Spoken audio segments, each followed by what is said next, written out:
it's really interesting to listen to you because the things that you're speaking of, they're so far removed from where we are today. And you're not that old.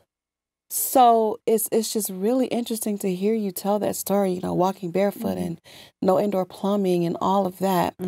And so now you also, even with that though, in your book, and even when you were just talking about it, you smiled. Yeah. You have fond memories of your childhood. And I think that is a huge testament to your mom because in the midst of poverty, you found a way to be happy and have a happy childhood. So let's talk about that. Let's kind of switch it up to today because nowadays kids have to have iPhones and I don't even know the latest gaming system. I can't even, the Nintendo, whatever it is. Right. They've got to have all of these things. Yet teen suicide is at an all-time high. So we're giving our children all of these material things, and they're not as happy as you were down south in Alabama. Right. Absolutely. I totally agree. And matter of fact, I had a conversation just recently on that. Happiness comes from within. And I guess I just still have to stay on that. And it comes from the way I think we grow our children up as well. Sometimes we introduce our children too quickly to society. My mother was a nester. She was always one that huddled and when I say not to the point where, let me just hug you and tell you again how much I love you. She was not that at all, but she was protective of her children. We didn't go to Matt's house down the street and over yonder. We stuck with our cousins. We played with our cousins. We played with the lightning bugs, and we played with the frogs. We put the mayonnaise jar, got the mayonnaise jars and cleaned them out really well, and put the grass in there, and we put the frogs in there. We played with them. We did our hide go seek. Yeah, I was a tomboy. I played with almost anything until my mother said, "Let that go. That's deadly." I'm like, okay, fine. So I just had fun. We had fun, and we were taught again. We were taught from the front porch conversations. We didn't eat sporadically. It's just like dinner is at 5. We ate dinner at 5. If it was pork chop or chicken feet or chicken wings or chicken necks or whatever, we ate that, right? With our mashed potatoes and our peas or string beans. We always had when Mom was there, we always had a vegetable, a starch, and a meat. There you go. And we always had some good iced tea or some Kool-Aid to go with it, right? So we talked. My mom talked. And our cousins across the street or across the road, because the road was unpaved, they would come over at the end after supper and they talk. We all talk. We had our table talk, but we had our talk after that. The women be sitting they'd be sitting on the porch, and they'd be snapping them peas for the next day. And my mom said, "Oh, get you one of those bowls over there, and come on over here and join me. Get your cousin over there." And we do that for a while, and then we put the peas down, and we run around, and we come back, and she's like, "Just go on out there and play." So we would hear them talking, sharing their stories. We would go in and out of those types of conversations. And then even the quilting time in the fall, when quilting was there, they'd get together and they would quilt. They would make the covers. They would take pieces of cloth and material and put it together and create covers for us, or pallets, because when our cousin came up, we don't want to sleep in the bed. We want to sleep on the floor, because we thought that was a big thing to do, make little pallets on the floor. So we had those types of conversations, and we made time for that. We didn't sit in front of the TV all day, because that is what we had. We had TV time. We came home from school. We had chores. After our chores, 3 o'clock, we watched The Price is Right. Credits to Price is Right. When we watched The Price is Right, I think there was Match Game or something else that came on after that. We were done. We had to go outside and play, and I loved it. Go outside and play until dinner, right? Because we had to get all of our chores done. So just the structure and being able to see why structure was created and to learn from that and know that I learned from that as I got older, I knew that that was the foundation that drove me to the place that I ended up in Illinois, in Chicago, part of the inner city. And I took everything that I learned from all the challenges and tests that I endured there. And I said, wow, this definitely has shaped me. This is the thing that has built me and has encouraged me to do better. When my mom and biological father were separated, let's see, 66 or so, 1966 or so is when, and I was little, trust me, didn't even know the whole story, but they were separated. They were divorced by 1966, and there was no male figure again in the house. And then at age 15, my mom remarried, married my stepfather. That was the best thing that could have ever happened to me and my youngest sister. We saw life better. There was more provision. There was more opportunity. Mm-hmm. We were in a house now, running water, all of that was there. The inside plumbing, all of that. It was against the law up here not to have it. So everything that I needed to move forward was there. The non-tangible was already there. The more crippling thing was the inability to not have those things, the outside plumbing, the food and extra stuff and all of that. The in between all of that, we still went through our challenges of being evicted twice because there were too many of us in the house with my next to the oldest sister. I mean, we were blessed to be able to stay with her and her husband at the time, and it was awesome that they opened their doors. But again, we caused eviction twice because of the number of people there, and we weren't able to pay for the number of people that were staying in the house. Right. So my mom again got married, and we were able to be in our own home, and we had a stepfather who did quite well and was there to help provide. I was able to get on my feet and be able to say, hey, I can go to school. I can be educated more.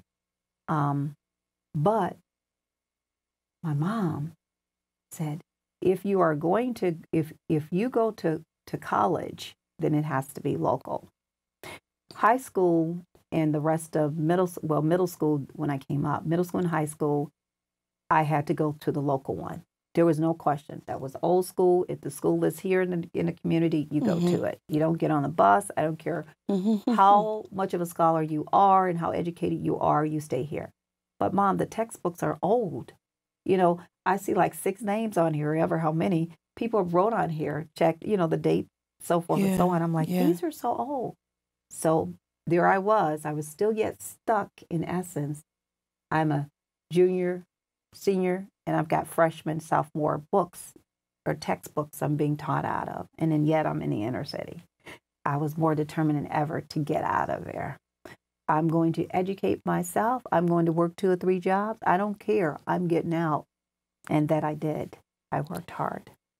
And I did just that. And I think that is so powerful. Even when I was reading your book, in the middle of the book, I texted my daughter and I said, you need to read this. Because there's so many things, as a mom, you say things. There's so many points that you reiterate. And what you do in your book is you erase a lot of excuses that we offer. And, inner city, you were in the rural South, then you were in the inner city. At no point was anything ever handed to you. And that's why I wanted my daughter to read it, because it is hilarious. She completely spazzes about, oh, I need a special brush for my hair. Are you kidding me? So, and so we have that, and you just removed all of the excuses and all of the obstacles. And I can't help but ask you about a spiritual base, because, I'm very spiritual, and I believe that the direction of your life, the provision that God made for you was definitely divinely ordained. Absolutely. For a higher calling and more specific purpose. So my question is, explain your call. Sure. I thank you for that question. It's really, I was hoping that would come up somewhere. I should never forget working at and this is part of, because it's a huge piece around it. I'll never forget working at McDonald's. I was so determined to find a job where I could have taxes taken out of my check. Why? And I've done miscellaneous. I just wanted to be able to say, hey, I got a paycheck check stub instead of thank you for helping me with the flowers. Okay. I did multiple miscellaneous jobs, like helping at a flower shop. You know, I learned how to grow flowers and how to put flowers in a vase, not just from my mom upbringing, but just in that store, how to make arrangements look nice and so forth and so on. And I did that just by walking, trying to find a place. As a 13, 14-year-old, I was looking for summer work. And one of the jobs that I really, really enjoyed the most was working with I can't even think of her name off the bat. Renee. I'll say Renee. Renee was downstairs in our second apartment we lived in with my sister, next to oldest sister. She had cerebral palsy, and she had trouble getting off the bus. Her mom worked outside of the house, and then there was an extra person living in the house. We won't go into that, and that person wasn't as responsible. More related to the mother than the daughter. She would struggle and just, and the bus would just drop her off. And I'm like, that's so awful. And I pleaded with my mom. I said, can I help her, get off the bus and get in the house? And later my mom agreed, and her mom, of course, agreed to me helping. And I would get her off, and she was so unkempt for. She couldn't feel waist down, so I would help with the diaper. I would help with, getting her cleaned up. And my sister would say, how in the world do you have, the stomach for it? My mom would be like, you are a special one. And it was just like, I was like, I just want to help her. And that's just been me. And I kept helping her. And that $20 a week was good, was real good. $20 a week to do that. It's like, yay. And time went on, they moved.